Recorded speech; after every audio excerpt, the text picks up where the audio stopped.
Dinas Kesehatan Pemda Daerah Istimewa Yogyakarta ini menyiapkan bahwa semua puskesmas sudah bisa melayani orang dengan gangguan jiwa, dan juga semua rumah sakit RSUD dan juga rumah sakit Gracia menerima layanan kesehatan jiwa bagi masyarakat yang ada di Daerah Istimewa Yogyakarta. Jangan mencari bahagia kemana-mana, karena bahagia tempatnya ada di hati kita. Waduh. Kami dari IPKJI kita ingin menyampaikan bahwa mari teman-teman dari kesehatan apapun gitu untuk peduli tentang masalah kesehatan jiwa, karena tugas untuk mendeteksi kemudian mengedukasi tentang kesehatan jiwa itu tidak hanya tugasnya dari perawat jiwa saja, tetapi juga semua tenaga kesehatan di bidang apapun. Discuss, podcast bersama Dinas Kesehatan Daerah Istimewa Yogyakarta.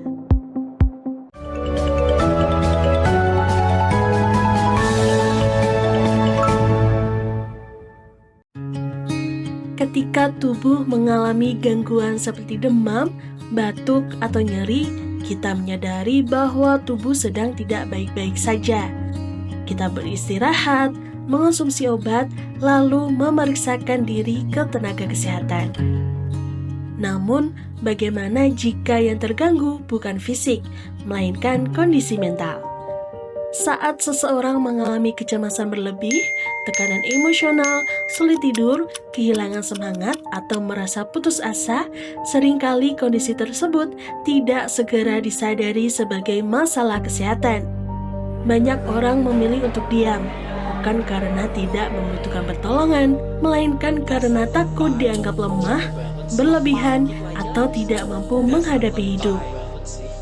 Padahal, kesehatan mental merupakan bagian penting dari kesehatan secara menyeluruh.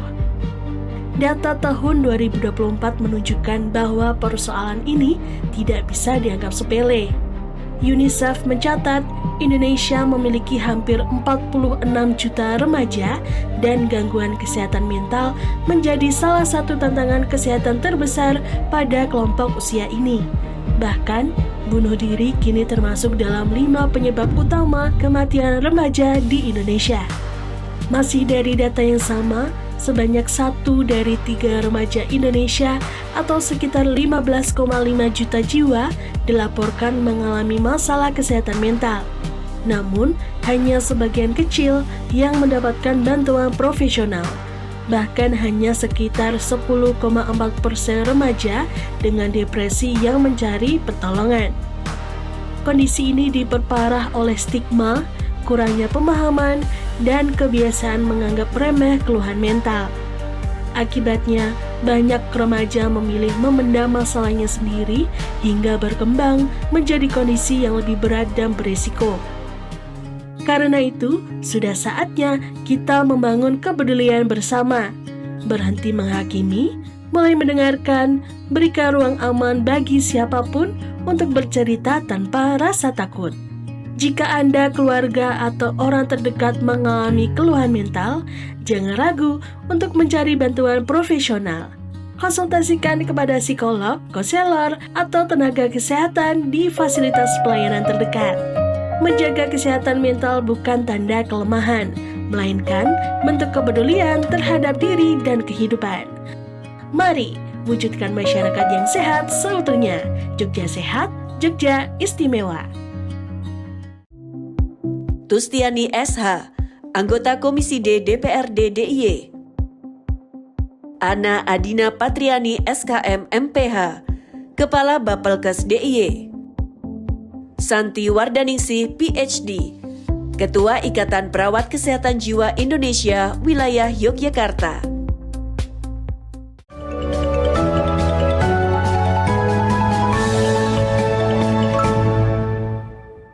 Assalamualaikum warahmatullahi wabarakatuh. Salam sejahtera untuk kita semua. Shalom, Om Swastiastu, Namo Buddhaya, salam kebajikan, Rahayu.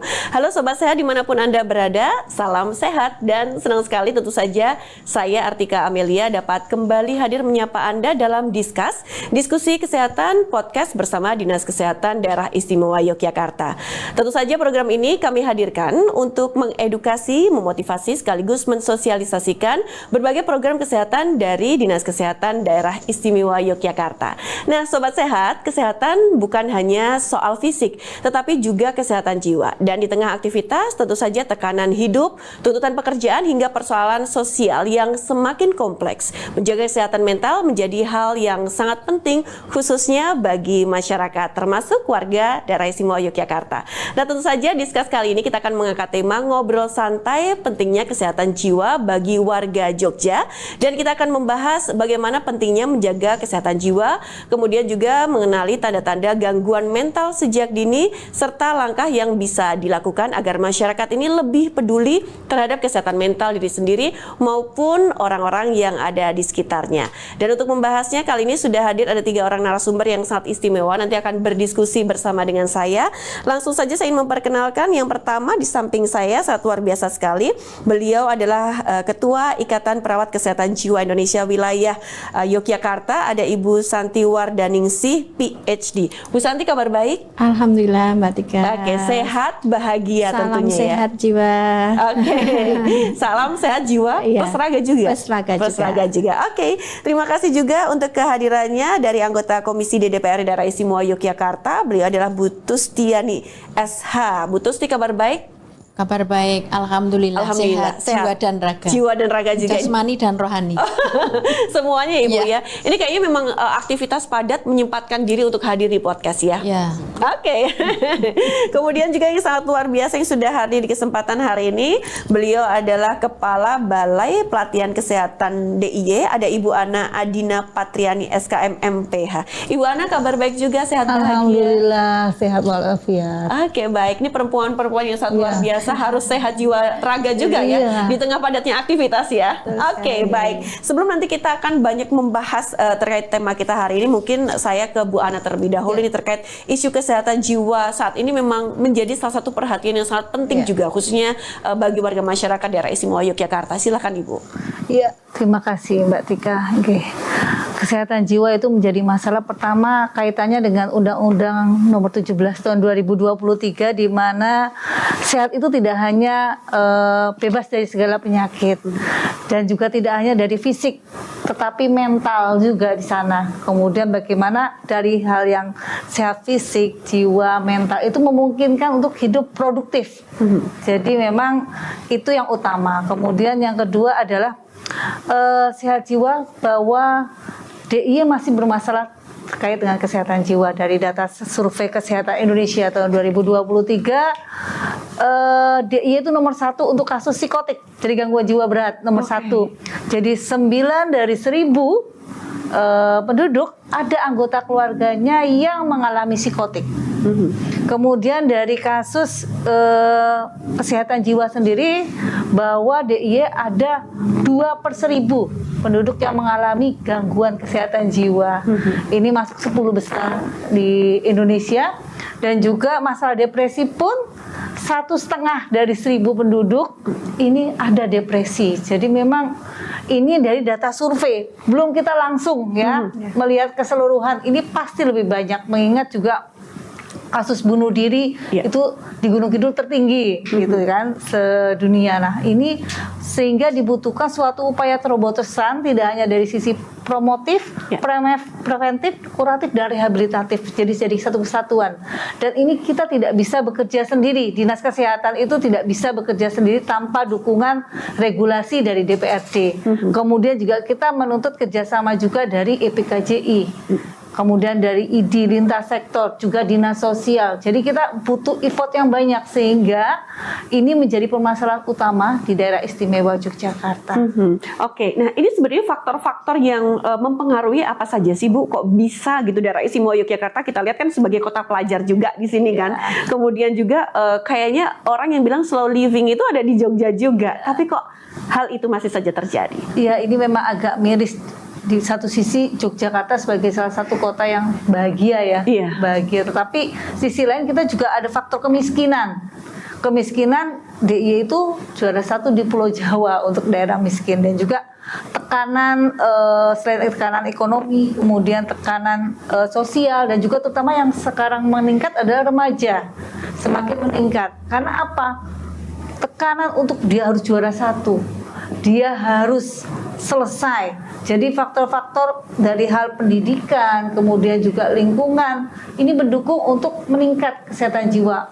Selain itu juga ada hal-hal lain yang memungkinkan untuk semakin tinggi, seperti adanya teknologi informasi sehingga memudahkan kita untuk berkomunikasi, tapi di sisi lain ini juga berdampak pada gangguan jiwa pada masyarakat, sehingga dia makin dengan kurang dengan lingkungan sosial sekitarnya, semakin menyendiri, sehingga dia kurang untuk bersosialisasi dan juga kurang mengungkapkan pendapat kalau dia itu ada masalah dalam kesehatan jiwa. Oke, baik. Nah, baik, terima kasih Bu Ana. Sekarang saya lanjut ke Bu Tusti nih. Bu Tusti, kita lihat juga nih kalau DPRD DIY sendiri melihat dampak masalah kesehatan jiwa terhadap kehidupan sosial dan juga mungkin juga produktivitas masyarakat yang ada di sekitarnya itu seperti apa, Ibu? Iya, jadi akhir-akhir ini sebenarnya aktivitas masyarakat itu dengan maraknya sosial media, itu kan ada yang namanya sekarang itu apa? Judi online. Oke. Judi online itu adalah sebuah digitalisasi yang itu sangat merugikan masyarakat, khususnya yang ada di DIY ini. Salah satu contoh ya Mbak, ini tetangga saya, ini kasus. Dia itu depresi berat itu gara-gara seperti itu. Karena harta bendanya sudah habis, dihabiskan sama orang tua anak-anaknya. Jadi anaknya ini ketagihan yang namanya dengan judi online ya, atau apa itu namanya, judi online atau game online itu. Kemudian dia kan top up terus, kemudian sampai sertifikatnya digadekan, kemudian rumahnya juga sampai dijual. Kemudian segala sesuatu yang milik orang tuanya semua terjual. Dan dia sekarang sudah di penampungan di dinas sosial. Dan itu orang tuanya depresi berat. Oke. Jadi ini sebenarnya menjadi PR kita bersama ya. Karena mungkin kalau kemarin itu tidak ada yang namanya judi online, dia nggak depresi seperti itu. Artinya hartanya tidak habis. Tetapi karena ini ada peristiwa yang membuat semua orang miris, kemudian sampai dengan harta bendanya mereka habis, itu kan dari sisi SOP sebuah rumah tangga kan dia sudah nggak punya apa-apa lagi. Dan dia sekarang menjadi di rumah singgah, kemudian diurusi sama dinas sosial, kemudian anaknya juga di rumah singgahnya dinas sosial juga. Dan ini menjadi kita, artinya ya harusnya dia nggak depresi seperti itu kalau dia tidak menemui peristiwa seperti ini. Itu adalah salah satu contoh nyata yang ada di sekitar kita begitu ya Bu ya. Kalau dari DPRD sendiri mungkin ada regulasi juga nggak sih Bu? Sebenarnya ada regulasi, tetapi kan regulasi sama dengan maraknya judi online itu kan duluan regulasinya. Jadi mungkin menjadi PR kita untuk kita akan merevisi regulasi itu agar segala sesuatu yang terjadi di masyarakat itu menjadi tambahan yang nanti akan diatur oleh perda tersebut. Artinya ini menjadi konsen kita nanti bekerja sama dengan Bu Santi, dengan teman-teman dari Dinas Kesehatan, karena kan itu juga mempengaruhi kesehatan mental ya. Kaitan dengan itu tadi. Karena kalau memang mentalnya enggak ya bisa depresi berat. Tapi kalau masyarakat itu bisa menerima bahwa ini bukan cobaan. Cobaan itu kan dari Yang Maha Kuasa, tapi ini cobaan yang dibuat sendiri. Jadi kita ya harus artinya bisa memilah-milah. Tetap kembali juga kepada masyarakat untuk berhati-hati terhadap yang namanya elektronik, digitalisasi, apalagi yang nanti bisa menghabiskan harta awalnya benda. coba-coba tapi akhirnya ketagihan ya. Oke, baik. Terima kasih Bu. Sekarang saya ke Bu Ana. Sebelum ke Bu Ana, ke Bu Santi maksudnya. Nah, Bu Santi, ini kalau mungkin nanti kita sebelum fokus ke kesehatan jiwa dan juga mental juga, ini kita pengen tahu juga IPKJI itu apa sih? Perannya apa juga? Ini organisasi apa? Mungkin juga masyarakat biar lebih tahu nih. Betul. Terima kasih Mbak Tika ya. Jadi IPKJI itu Ikatan Perawat Kesehatan Jiwa Indonesia. Kami di bawah PPNI, Persatuan Perawat Nasional Indonesia. Jadi merupakan ikatan seminat. Seminat itu yang sesuai dengan minatnya, sesuai dengan keahliannya, kita berkumpul menjadi satu. Ikatan IPKJI itu menjadi wadah ya bagi perawat jiwa seluruh Indonesia. Kalau di Jogja, di DIY ini juga menjadi wadah perawat jiwa di seluruh DIY. Kemudian anggotanya itu tentunya adalah perawat jiwa yang ada di rumah sakit jiwa maupun di layanan kesehatan jiwa. Kemudian juga para penanggung jawab jiwa yang ada di puskesmas. Nah, ini kan tadi kaitannya dengan kita semua turun ke bawah. Tadi Bu Ana menyampaikan kita juga menjadi garda ke depan di puskesmas. Kemudian juga yang ada di akademisi. Nah, itu merupakan anggota-anggota kita. Nah, tugas kita adalah tentu yang pertama menjadi wadah itu meningkatkan kapasitas dari anggotanya. Di dalam hal misalnya kita bagaimana menjalankan tugas sehari-hari. Tadi kita sering bekerja sama dengan Bapelkes juga untuk meningkatkan kapasitas dari para perawat ini, Mbak Tika. Kemudian selain itu kita juga punya bidang pelayanan yang itu langsung turun ke bawah. Langsung turun ke bawah, berhadapan langsung dengan masyarakat, di mana kita juga melakukan screening, kemudian edukasi, dan tentu yang paling penting adalah mengenalkan kesehatan jiwa itu sendiri, karena sekarang itu masih menjadi stigma. Gitu. Oke, itu tugasnya seperti itu ya, Bu. Oke, nah kalau kita ngomongin tentang kesehatan jiwa sendiri, yang paling banyak tuh yang mengalami itu siapa sih saat ini? Remajakah, orang tuakah, atau bagaimana, Bu? Jadi kalau paling banyak itu kita di semua, hampir di semua, tentu yang di semua level ya. Jadi kalau kita kan bekerja kesehatan jiwa itu di lifespan ya, jadi semua daur hidup kehidupan. Jadi kalau tentu yang paling banyak itu adalah usia produktif. Usia produktif itu ya tentu tadi yang bebannya lebih kan orang-orang yang punya tanggung jawab ya, produktif sehari-hari dia bekerja, harus bekerja, kemudian berhadapan dengan orang, tanggung jawabnya juga banyak. Nah, kemudian juga yang sekarang meningkat itu ya remaja. Karena tadi Bu Tusti sudah menyampaikan bahwa kaitannya dengan tantangan dengan gadget ya, dengan media sosial dan lain sebagainya, tentu itu juga menjadi faktor pendukung atau faktor yang membuat resiko ya, faktor yang meningkatkan resiko seseorang itu menjadi mengenai ketahanan mentalnya. Oke, baik. Kalau kita ngomongin tentang gangguan mental, itu kan ada beberapa jenisnya juga kan Ibu. Nah, itu ada apa aja sih? Ya, secara umum itu ada gangguan psikotik tadi yang disampaikan oleh Bu Ana. Secara umum dibagi menjadi dua, gangguan psikotik dan neurotik. Psikotik itu yang kaitannya orang itu sudah tidak bisa membedakan misalnya antara yang realita dengan enggak ya. Mungkin kalau sering kita lihat orang yang ngomong sendiri, kemudian mengamuk tanpa sebab, atau dia marah-marah tanpa sebab gitu. Itu yang gangguan psikotik ya, Mbak Artika.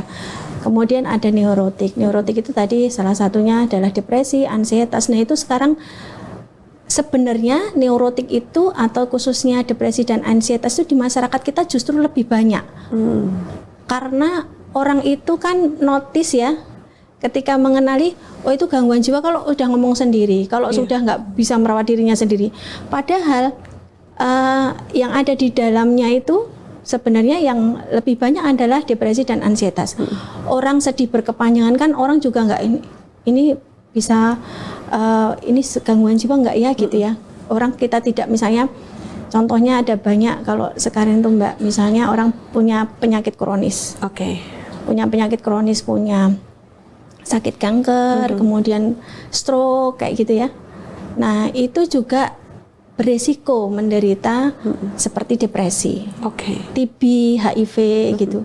Itu juga punya resiko. Dia tidak kelihatan kalau nggak kita assess, tapi sebenarnya dia beresiko. Dan itu kalau depresi dan ansietas tidak ditangani oleh profesional, maka bisa beralih ke yang berat, yaitu psikotik tadi. Wow, jadi ini artinya juga membutuhkan dukungan atau support sistem terbaik di lingkungan sekitar, itu keluarga juga ya Bu ya? Justru itu ya salah satu yang kita ajarkan juga di masyarakat oleh tenaga kesehatan jiwa seluruhnya ya, baik itu perawat jiwa, dokter, kemudian psikolog, dan seluruh tenaga kesehatan sebenarnya itu adalah mengenali tanda-tanda dini, deteksi dini.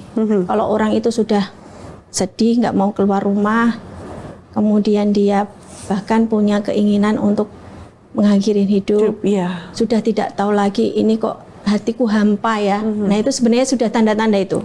Oke. Kita mungkin kalau di screening ini yang ada di ruangan ini, Habis ini kita bisa screening Iya. bareng nih, Bu. mungkin juga beresiko. Resiko itu ya deteksi secara awal itu justru bagus karena sebenarnya bisa diatasi lebih dini. Jadi dengan teknik-teknik yang mungkin bahkan nggak perlu obat ya. Ketika sudah psikotik atau depresi berat kan harus memerlukan pengobatan. ya. Tadi yang disampaikan Bu Ana, kita dari mulai preventif ya. Preventif itu salah satunya adalah early detection tadi atau deteksi dini tadi. Oke, dan itu bisa dilakukan oleh siapa saja? Oleh siapa saja. Oke, baik. Nah, kita ke Bu Ana nih. Bu Ana, kalau selama ini atau sejauh ini pemahaman masyarakat terkait kesehatan jiwa itu seperti apa sih, khususnya di daerah istimewa Yogyakarta? Literasi tentang ini? Ya, literasinya memang sekarang sudah semakin meningkat ya. Cuma memang yang kebanyakan orang tahu itu psikotik yang lebih mudah terlihat ya, gangguan depresi atau kecemasan ini yang masih kurang dideteksi ya. Memang beberapa kita kan ada kegiatan cek kesehatan gratis di mana di dalamnya ada deteksi dini untuk gangguan kejiwaan yang angkanya memang belum banyak di sana. Tapi ini sudah membuktikan masyarakat sudah sadar wah saya ini ada gangguan ini. Gangguan kecemasan atau gangguan depresi sudah ada ke arah sana. Buktinya kita banyak data-datanya tinggi. Nah, data-datanya tinggi kan bisa jadi memang benar tinggi atau memang kesadaran masyarakat untuk memeriksakan bahwa saya ini ada gangguan. Tuh. Kemudian juga memang pemerintah pusat dalam hal ini Kementerian Kesehatan sudah membaca ini menjadi masalah. Kemudian di dalam regulasi Permenkes 19 tahun 2023 menyampaikan bahwa di puskesmas wajib ada tenaga psikologi klinis. Oke. Karena ini membaca bahwa gangguan jiwa ini menjadi masalah. Sehingga harus ada, dan juga kebijakan dari Kementerian Kesehatan ada peningkatan kompetensi atau kapasitas bagi tenaga-tenaga yang ada di puskesmas untuk pelayanan kesehatan jiwa ini. Oke, tapi selama ini masyarakat mereka sudah mau atau belum sih? Misalnya, oh kayaknya ada sesuatu nih di diri kita, saya ke psikolog lah. Sebenarnya nggak harus bermasalah kan dirinya, hanya ini untuk ngecek aja begitu kan nggak masalah juga ya, Bu? Iya, kalau bicara data ini memang belum banyak. Jadi masih kurang dari 40% masyarakat terakses untuk pelayanan jiwa. Jadi masyarakat yang ada gangguan jiwa belum semuanya memeriksakan ke pelayanan kesehatan. Walaupun kita di 121 puskesmas sudah melayani kesehatan jiwa ini. Tapi kurang dari 40% mengakses layanan kesehatan jiwa ini. Oke, padahal kalau ke puskesmas tuh gratis ya, Bu ya? Ya, gratis kalau Gratis, memang dia itu masih dalam sepanjang memiliki kartu jaminan kesehatan ya. Oke, baik. Nanti kita akan lanjutkan kembali untuk diskusi kita yang semakin menarik. Nah, Sobat Sehat, jangan kemana-mana. Nanti kita akan lanjutkan, tapi usai video informasi dari Dinas Kesehatan Daerah Istimewa Yogyakarta berikut ini.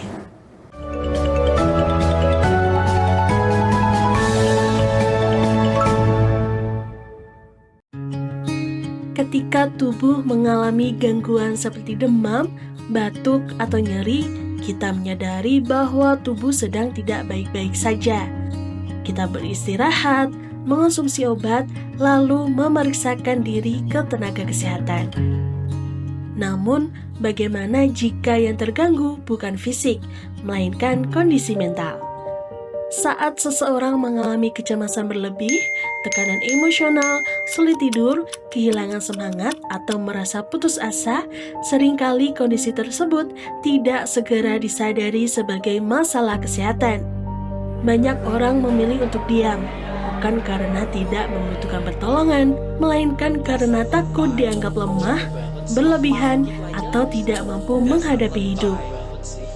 Padahal, kesehatan mental merupakan bagian penting dari kesehatan secara menyeluruh. Data tahun 2024 menunjukkan bahwa persoalan ini tidak bisa dianggap sepele.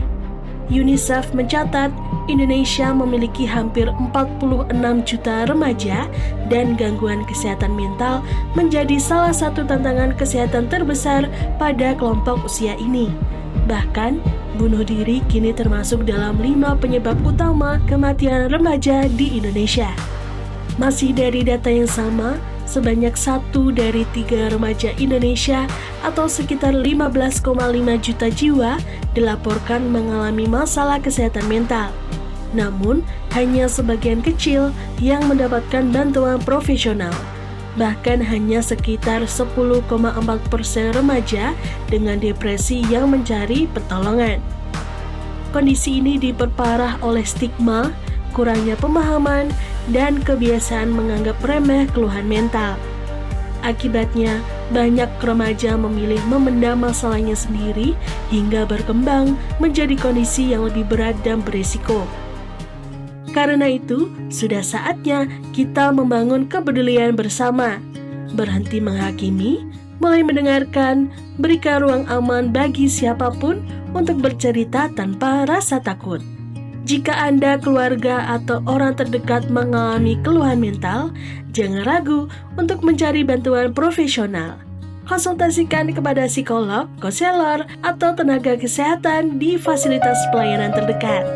Menjaga kesehatan mental bukan tanda kelemahan, melainkan bentuk kepedulian terhadap diri dan kehidupan. Mari wujudkan masyarakat yang sehat seutuhnya. Jogja Sehat, Jogja Istimewa.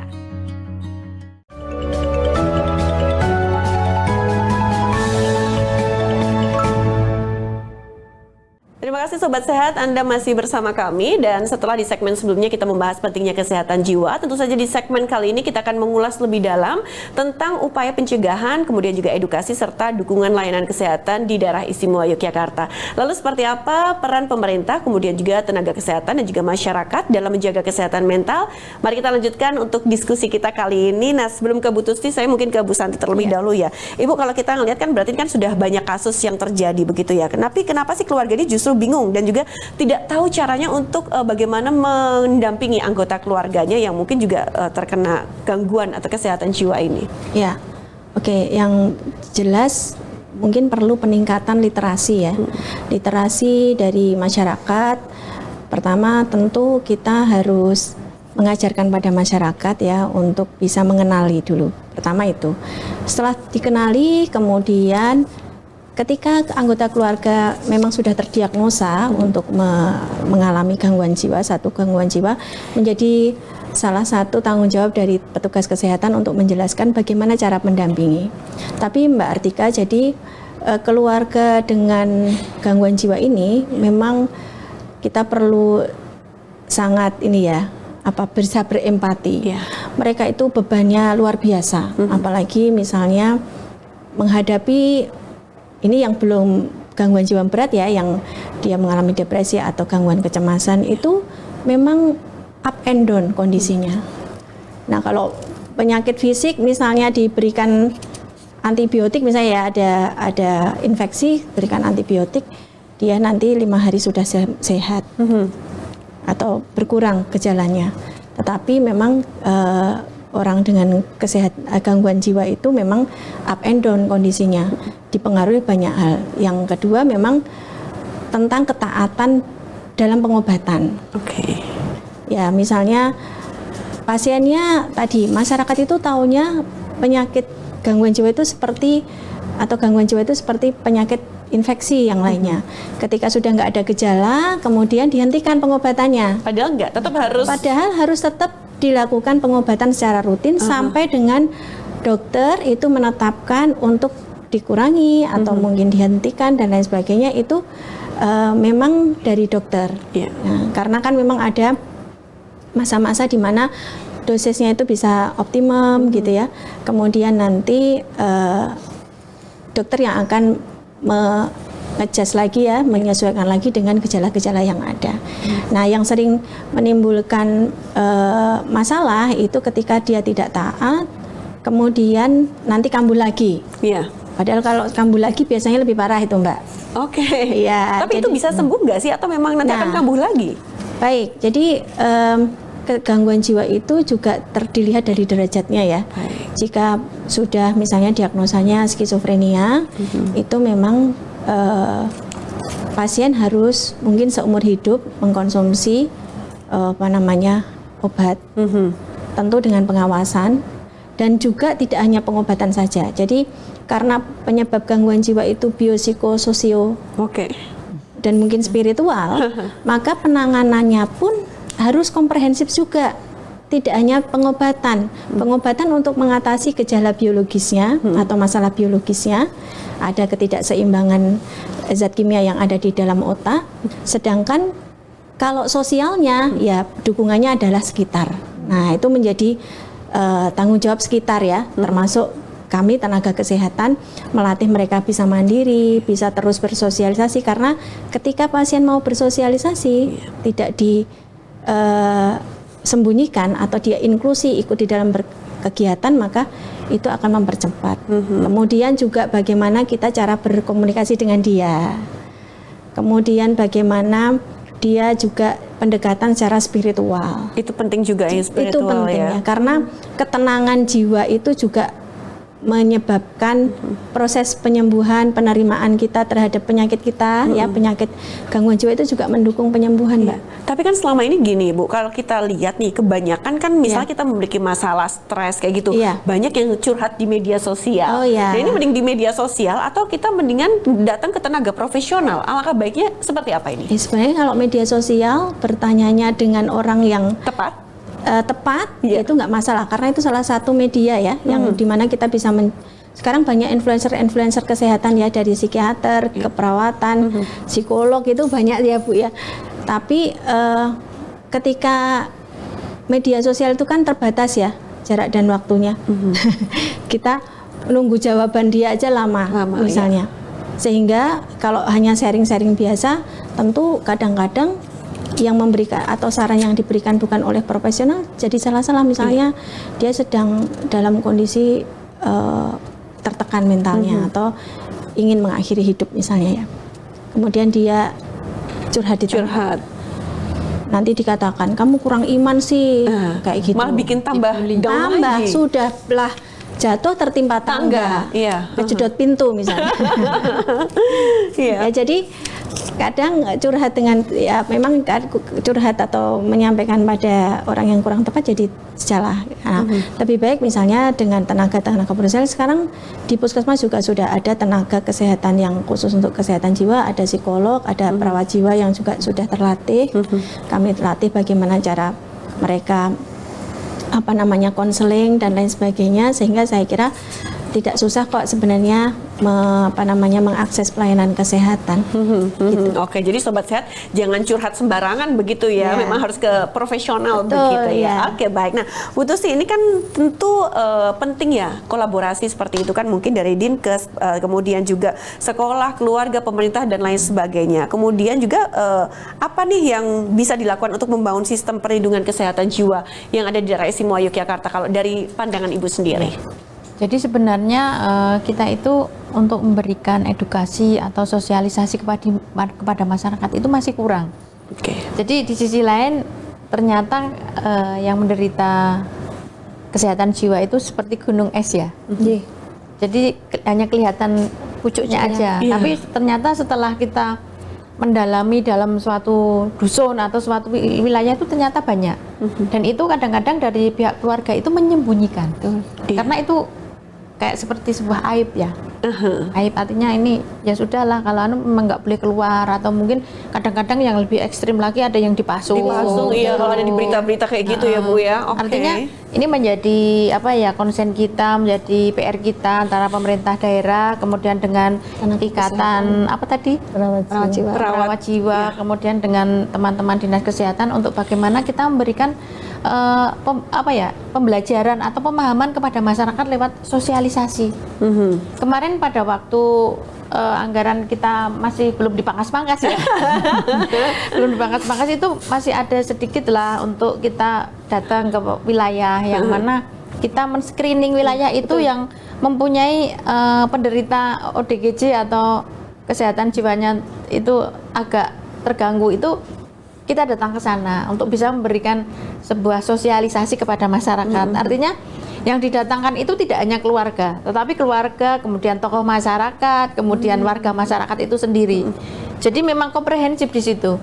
Tetapi semakin kesini itu kita semakin agak kesulitan dengan keterbatasan anggaran yang disiapkan oleh teman-teman dinas kesehatan. Tapi jangan berkecil hati. Artinya saya sampaikan kepada masyarakat, ada beberapa pokok-pokok pikiran yang ada di DPRD yang mana itu melekat kepada anggota dewan, yang mana itu nanti bisa diwujudkan dalam bentuk sosialisasi, tetapi dengan memakai anggaran aspirasi dari teman-teman dewan.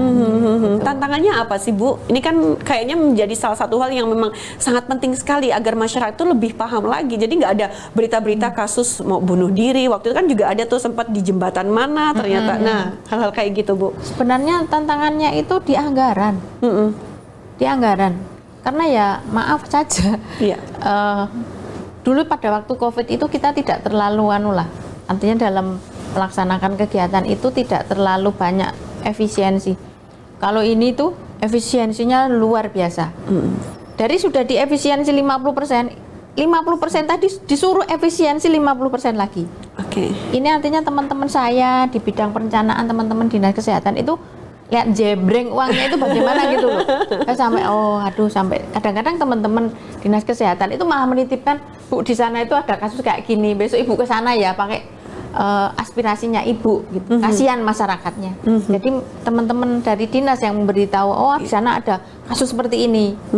Atau misalnya ada kasus itu nanti dibuatkan anggaran yang tahun berikutnya. Untuk tahun ini tidak bisa karena sesuai dengan skema penganggaran itu dan tidak boleh langsung ini ada kasus kemudian diselesaikan, nggak, harus nunggu 1 tahun lagi. Iya, oke. Tapi walaupun juga sedang mengencangkan ikat pinggang atas keterbatasan anggaran ini, tetap ya Bu ya, segala sesuatunya harus tetap dekat dengan masyarakat ya Ibu. Betul. Kemudian di sisi lain kelurahan itu kan sebagai sektor penggerak ya, artinya dia adalah semacam detektor dini dari setiap kejadian atau setiap kasus yang ada di wilayah itu. Itu juga mengalami keterbatasan juga. Jadi di sisi lain kita itu bekerja sama dengan kelurahan juga, aduh gimana ya Bu, di sisi lain dana desa juga di efisiensi. Yang dulu sampai 2 miliar sekarang efisiensinya mencapai 373. Nomor horor itu 373. Iya. Setiap kelurahan di daerah istimewa Yogyakarta itu mengalami seperti itu. Jadi saya kalau ketemu Pak Lurah, ketemu Bu Lurah, itu Bu ini gimana ya? Artinya mereka itu mau melaksanakan tupoksi sebagai kepala wilayah dengan standar pelayanan minimal aja masih kurang bisa mumpuni, kurang bisa maksimal, apalagi dengan efisiensi yang sedemikian. Oke, baik. Nah, Bu Ana ini gimana Bu? Mungkin di tengah-tengah keterbatasan anggaran ini kemudian juga bisa nih pengembangan pemberdayaan masyarakat sehat sebagai laboratorium pelatihan itu bisa tidak dilakukan tetap? Ya, Balai Pelatihan Kesehatan ya. Jadi Dinas Kesehatan mempunyai UPTD, Balai Pelatihan Kesehatan. Jadi yang bertugas memiliki tusi meningkatkan kompetensi bagi tenaga medis, tenaga kesehatan dan juga masyarakat. Nah, salah satunya adalah bagaimana mengembangkan laboratorium kesehatan jiwa di masyarakat. Kita baru satu yang kami kembangkan bekerja sama dengan IPKJI di Berbah. Karena memang di sana kasusnya banyak. Jadi kemudian bagaimana pemerintah desa, pemerintah kecamatan mendukung bagaimana orang-orang yang memiliki gangguan jiwa setelah diobati di rumah sakit kemudian sudah stabil istilahnya, sudah kembali ke masyarakat, ini mendukung masyarakatnya. Jadi keluarga mendukung, masyarakat mendukung, pemerintahan juga mendukung. Nah, salah satu yang terbaik, jadi pemerintah desa itu menitipkan orang-orang yang gangguan jiwa sudah stabil ini di suatu tempat usaha di pabrik. Jadi bekerja sama dengan pihak pabrik untuk bisa menerima mereka yang sudah stabil. Jadi dan ditempatkannya pun tidak yang seperti yang resiko tinggi, tapi tempatkan suatu tempat yang memang dia bisa berkreasi. Jadi dia diterima di keluarga, diterima di masyarakat dan diterima di tempat kerja. Jadi artinya itu kondisinya sudah sehat begitu Bu? Sehat stabil ya, stabil ya. Jadi memang harapannya kalau sudah stabil itu diberi dukungan sehingga dia bisa kembali ke ya nggak normal 100% ya. Tapi kalau misalnya dia kembali ke masyarakat tapi masyarakat tidak mendukung, masih memberikan stigma, ini kambuh lagi. Jadi yang sudah di rumah sakit, sudah dirawat, sudah bertahun-tahun atau berbulan-bulan sudah stabil, kembali masyarakat di stigma balik lagi akhirnya. Ini yang menjadi permasalahan stigma negatif yang ada di masyarakat. Tapi efektif tidak Bu itu dilakukan? Saya rasa efektif ya. Ini kan baru satu yang kami kembangkan. Nanti kalau ini sudah baik, nanti akan kita kembangkan di wilayah lain. Jadi kan kami melakukan pelatihan, namanya CMHM ya, bekerja sama dengan IPKJI. Jadi perawat-perawat yang ada di seluruh puskesmas yang ada di DIY kita latih. Kemudian ini sebagai laboratorium tempat mengimplementasikan hasil pelatihannya. Jadi di sana, kemudian bagaimana di sana bekerja sama dengan TPKJM. Jadi istilahnya kalau dalam kesehatan jiwa kita ada tim lintas sektor ya. Jadi bekerja sama dengan Polsek, pemerintah desa, kecamatan, kemudian Babinsa. Jadi mengatasi permasalahan kesehatan jiwa yang ada di sana. Tetap ada kolaborasi yang dilakukan gitu ya Bu. Karena mengingat tadi yang sampaikan oleh Ibu Dewan bahwa keterbatasan anggaran, tapi dengan keterbatasan anggaran ini kita tidak berhenti untuk bekerja, tetapi bagaimana mencari strategi untuk bisa agar program tetap jalan. Jadi dengan kerjasama lintas sektor seperti itu. Oke, baik. Kita pengen tahu juga nih Bu Santi juga bagaimana perawat ini juga mampu mendampingi para pasien nih, bukan hanya secara medis tapi juga secara emosional yang mungkin mereka lakukan itu seperti apa? Ya, jadi perawat itu kita paradigmanya nih Mbak, itu kita membantu untuk proses pemulihan baik itu secara biologis, psikologis, sosial. Jadi yang kita lakukan ya memang melihat mereka gejala, kan gejalanya pasien walaupun satu diagnosa itu gejala yang terjadi beda-beda.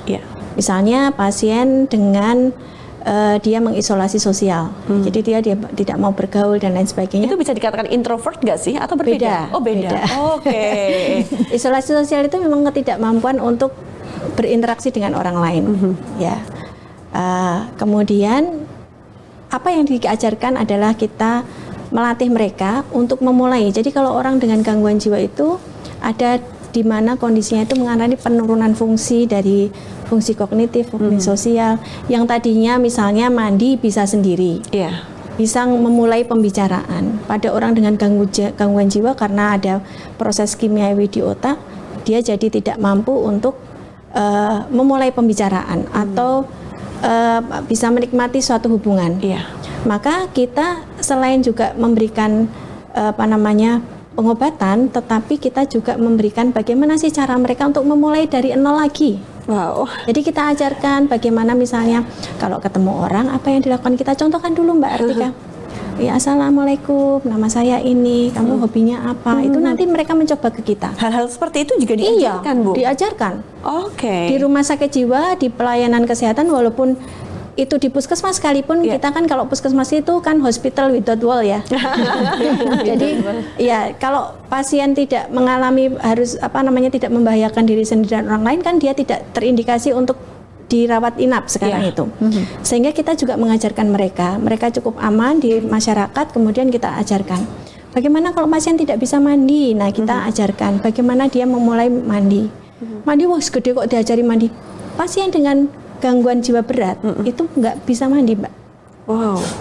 Sehingga tidak ada obat yang bisa membuat orang mandi, sehingga perawat di situ ambil peran. Kita ajarkan bagaimana memulai mandi. Kalau mandi alatnya apa aja, kita ajarkan iki ya, ini ya. Kemudian coba sekarang guyur badannya. Kita sampai begitu, Mbak. Dan harus benar-benar sabar dong itu kita Bu, turun ke bawah, kita ajarkan.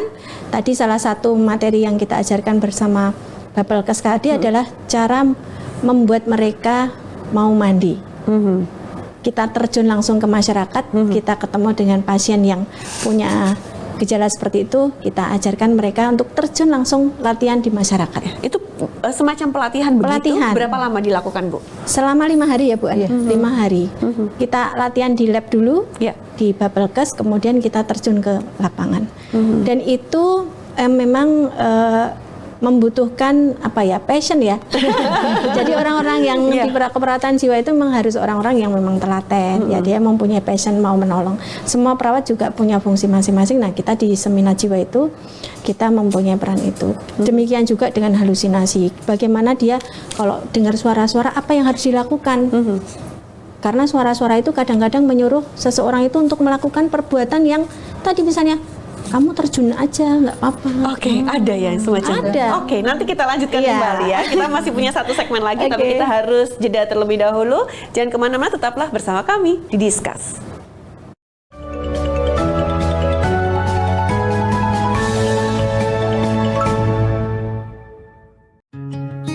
Ketika tubuh mengalami gangguan seperti demam, batuk, atau nyeri, kita menyadari bahwa tubuh sedang tidak baik-baik saja. Kita beristirahat, mengonsumsi obat, lalu memeriksakan diri ke tenaga kesehatan. Namun, bagaimana jika yang terganggu bukan fisik, melainkan kondisi mental? Saat seseorang mengalami kecemasan berlebih, tekanan emosional, sulit tidur, kehilangan semangat, atau merasa putus asa, seringkali kondisi tersebut tidak segera disadari sebagai masalah kesehatan. Banyak orang memilih untuk diam, bukan karena tidak membutuhkan pertolongan, melainkan karena takut dianggap lemah, berlebihan, atau tidak mampu menghadapi hidup. Padahal, kesehatan mental merupakan bagian penting dari kesehatan secara menyeluruh. Data tahun 2024 menunjukkan bahwa persoalan ini tidak bisa dianggap sepele. UNICEF mencatat, Indonesia memiliki hampir 46 juta remaja dan gangguan kesehatan mental menjadi salah satu tantangan kesehatan terbesar pada kelompok usia ini. Bahkan, bunuh diri kini termasuk dalam 5 penyebab utama kematian remaja di Indonesia. Masih dari data yang sama, sebanyak 1 dari 3 remaja Indonesia atau sekitar 15,5 juta jiwa dilaporkan mengalami masalah kesehatan mental. Namun, hanya sebagian kecil yang mendapatkan bantuan profesional. Bahkan hanya sekitar 10,4% remaja dengan depresi yang mencari pertolongan. Kondisi ini diperparah oleh stigma, kurangnya pemahaman, dan kebiasaan menganggap remeh keluhan mental.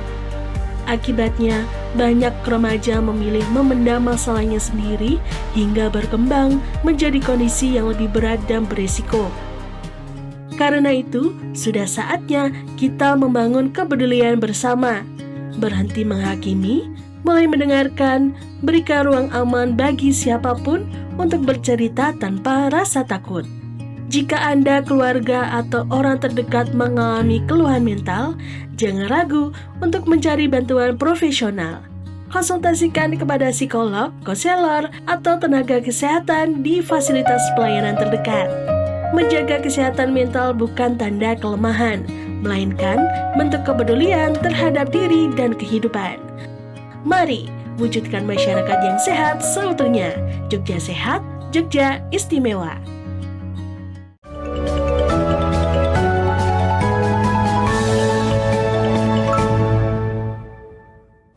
Terima kasih pemirsa, Anda masih bersama kami di Discuss dan kita lanjutkan kembali untuk perbincangan kita. Saya kembali ke Bu Tusti. Ibu, kalau Ibu sendiri melihat untuk pelayanan atau layanan kesehatan yang ada di daerah istimewa Yogyakarta sendiri saat ini seperti apa sih? Sudah cukupkah atau harus ada yang diperbaiki, ditambah atau bagaimana? Jadi ya ini kita bicara yang sudah pernah saya alami ya, membantu orang. Artinya alhamdulillah kolaborasi antara puskesmas dengan rumah sakit pusat Gracia, nah, itu sangat baik. Artinya kemarin tuh ada salah satu pasien ya, pasiennya itu pokoknya genteng-genteng rumah itu dirusak semua. Oh, jadi dilempar ke rumah tetangga. Jadi itu kan sangat merugikan ya. Kemudian kita menghubungi teman-teman di Gracia dan alhamdulillah itu sudah di-drop pakai ambulan, dirujuk, kemudian sampai ke puskesmas yang bersangkutan. Misalnya di wilayah Bantul ya puskesmas Bantul ikut mengevakuasi, termasuk teman-teman relawan yang lain, karena ya memang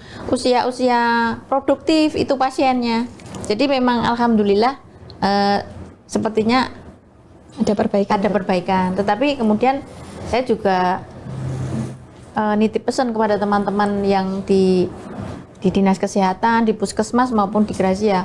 Misalnya ini masyarakat awam ya tetap harus dilayani dengan baik. Artinya seperti melayani kalau memang ada yang memediasi. Kebetulan saya memediasi ya Bu.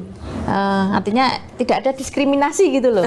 Siapa yang yang calling ke teman-teman Gracia, kemudian siapa yang ke puskesmas. Artinya siapapun yang membutuhkan tetap harus dilayani dengan baik. Seperti itu. Jadi melayani tanpa diskriminasi. Melayani tanpa diskriminasi. Oke, baik.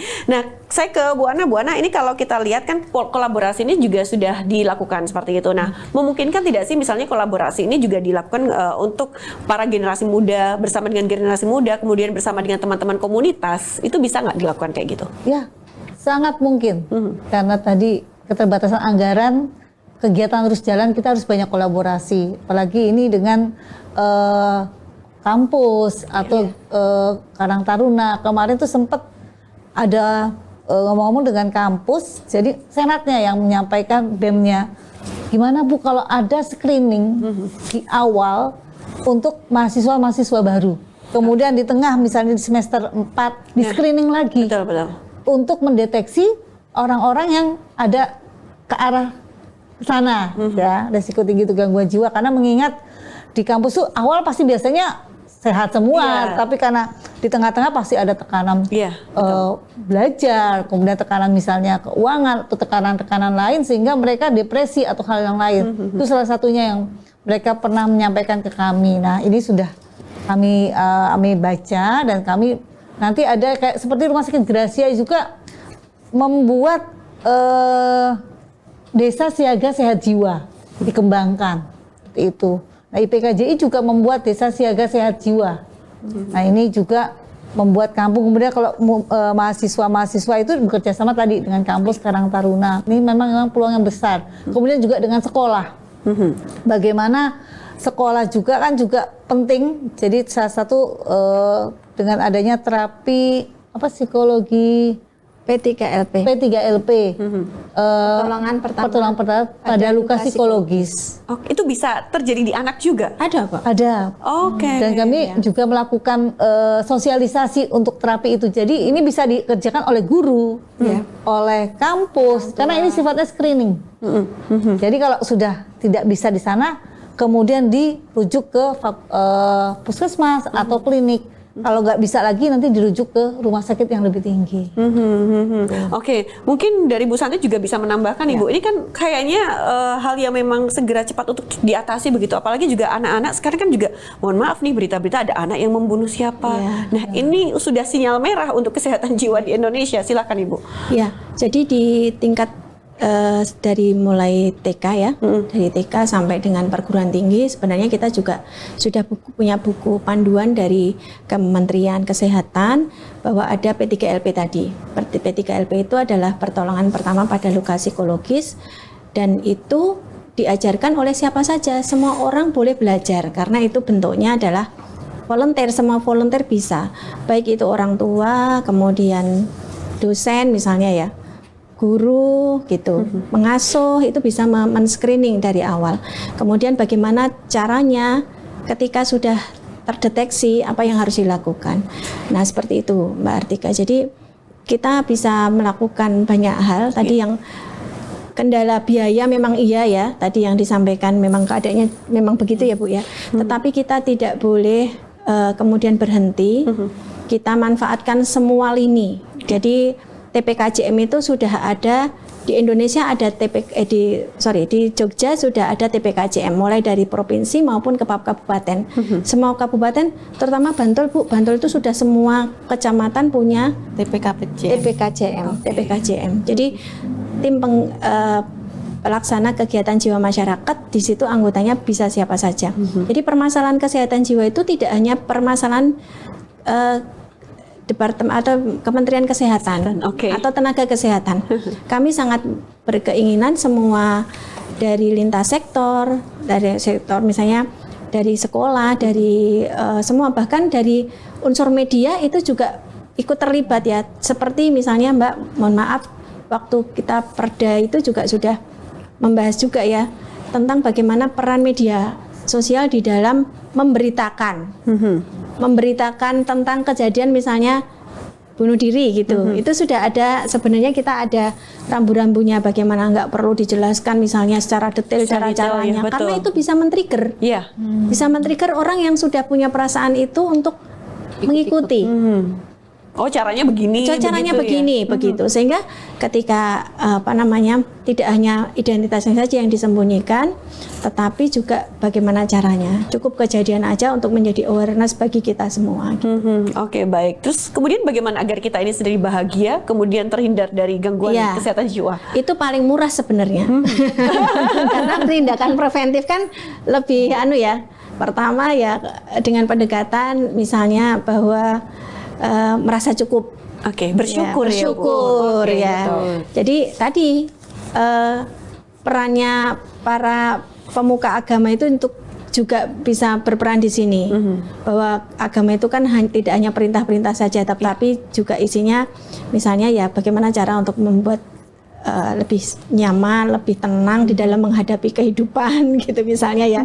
Kemudian kita ya itu bersyukur, ikhlas. Memang cukup mudah diucapkan, tetapi sulit untuk Karena memang bahagia itu sebenarnya kita sendiri yang harus menciptakan begitu ya. Sebenarnya memang keistimewaan Jogja juga menjadi bagus ini Mbak, karena Jogja kan terkenal dengan Trimo in Pandum. Iya. Nah itu juga mungkin bisa pendekatannya dari segi culture ya, itu juga bagus. Trimo in Sumeleh, Trimo in Pandum ya. Baik, dan tentunya lingkungan sekitar juga harus mendukung seperti itu ya. Oke, baik. Bu Santi, Bu Tusti, kemudian Bu Ana, ini juga waktunya sudah sangat terbatas. Nah, seperti biasa di akhir acara kita ada closing statement terlebih dahulu. Ada yang mungkin yang ingin disampaikan untuk Sobat Sehat, monggo silakan dari Bu Ana terlebih dahulu. Silakan. Oke, terima kasih Mbak Tika. Jadi kesehatan jiwa ini masih menjadi masalah kesehatan masyarakat di Indonesia maupun di Yogyakarta. Kemudian juga kita butuh kerjasama. Jangan sampai ini menjadi masalah lagi. Kerjasama dengan lintas sektor, kerjasama dengan DPRD untuk regulasi, kemudian dengan kampus, bagaimana juga bisa men-screening kesehatan jiwa, dan yang terpenting adalah bagaimana masyarakat itu tidak memberikan stigma negatif bagi para orang dengan gangguan kesehatan jiwa. Jadi dengan kita memberikan stigma positif, mereka akan menjadi produktif. Sehingga amanat Undang-Undang 17 tahun 2023 semua bisa sehat, bisa produktif. Dan juga Dinas Kesehatan Pemda Daerah Istimewa Yogyakarta ini menyiapkan bahwa semua puskesmas sudah bisa melayani orang dengan gangguan jiwa, dan juga semua rumah sakit RSUD dan juga rumah sakit Gracia menerima layanan kesehatan jiwa bagi masyarakat yang ada di daerah istimewa Yogyakarta. Oke, baik. Terima kasih Bu Ana. Silakan Bu Tusti. Closingnya singkat saja. Jangan mencari bahagia kemana-mana, karena bahagia tempatnya ada di hati kita. Waduh, luar biasa sekali. Terima kasih Bu Tusti. Bu Shanti, silakan. Ya, karena kami dari IPKJI kita ingin menyampaikan bahwa mari teman-teman dari kesehatan apapun gitu untuk peduli tentang masalah kesehatan jiwa, karena tugas untuk mendeteksi kemudian mengedukasi tentang kesehatan jiwa itu tidak hanya tugasnya dari perawat jiwa saja, tetapi juga semua tenaga kesehatan di bidang apapun. Karena itu penting sehingga kita bisa membantu sepenuhnya dengan hati, membantu mereka. Itu kalau kami IPKJ itu punya prinsip care with hand, heart and head. Oke. Ya, care with hand itu tangan, ya. Kemudian head itu kepala, dengan tentunya dengan kemampuan kita secara kognitif, kemudian dengan hati. Ya, dengan hati.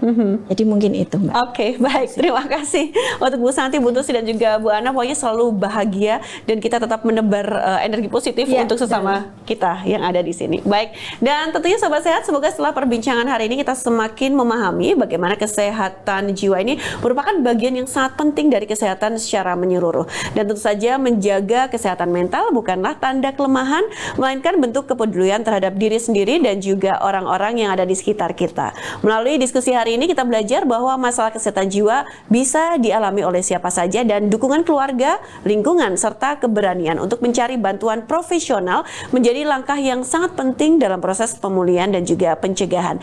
Semoga informasi yang kami sajikan dapat menambah wawasan, mengurangi stigma negatif yang ada di masyarakat, serta mendorong kita semua untuk lebih peduli terhadap kesehatan jiwa, baik untuk diri sendiri maupun untuk sesama. Jangan lupa juga untuk selalu mendukung program ini dengan like dan share agar semakin banyak masyarakat, khususnya warga daerah istimewa Yogyakarta, yang semakin sadar akan pentingnya menjaga kesehatan mental. Dan akhir kata, sampai jumpa kembali di Diskusi Kesehatan, podcast bersama Dinas Kesehatan Daerah Istimewa Yogyakarta pada episode berikutnya. Wassalamualaikum warahmatullahi wabarakatuh. Sampai jumpa.